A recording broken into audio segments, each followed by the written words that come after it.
Here they come again, worming their way into the black matter of my brain. Help us, Max. You promised to help us.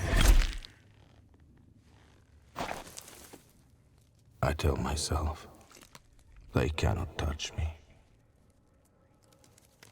They are long dead.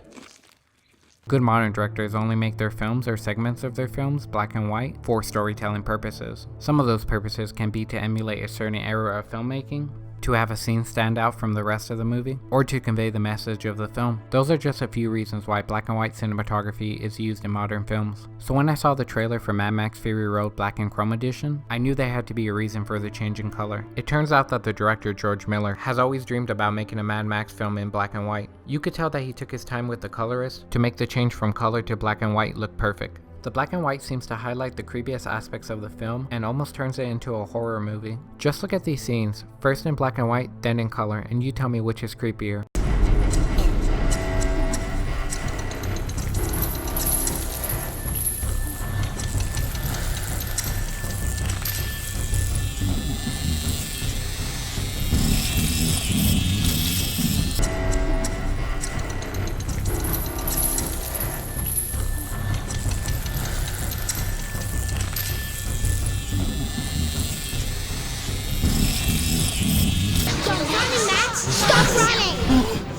You let us die! You let us die! You let us die! You promised to help us! Stop running, Max! Stop running! You let us die! You let us die! You let us die! You promised to help us!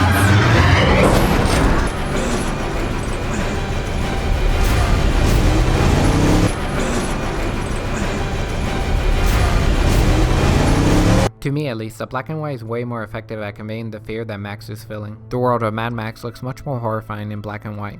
It feels much more like a wasteland, which I think is much more faithful to the franchise than the original cut of the film. The world just looks more bleak. The black and white also added weight to a death scene that I previously never cared about. It's crazy how the change of a film's color can drastically change people's emotions to it. I actually prefer the visuals of the film in black and white. To me, everything just looks cooler in it. The new color also seems to erase some of the problems I had with the movie. My biggest issue with the original cut was how some of the CGI tended to look really fake. For example, towards the end of the film, there's a crash scene that uses an excessive amount of CGI, so they can make a steering wheel fly towards the camera. And in the original cut, I still liked the moment as it highlighted the absurdity and mayhem and destruction that was taking place, but the fact that it looked so fake compared to everything else that came before it still bothered me. And there's another moment like this towards the beginning of the film, but the black and white really does a good job at hiding the flaws in the CGI. The only downside in the lack of color is that the night scenes look a little off. You could tell that those scenes were meant to be in color. Without the heavy use of blue, the scenes just lack the visual flair that the rest of the film has, whether it's in black and white or in color. Fury Road is still an action extravaganza. Its car action is some of the best ever put to film. I can't imagine the amount of editing this film went through. Out of the hundreds of hours that they filmed, they've picked the absolute best of it for their action scenes, as every shot seems to elevate the action experience. Junkie XL does a great job composing. This is by far the best work he's ever done. It's fast, fitting, and unique. The acting captures the camp and the stoic coolness of the original three films.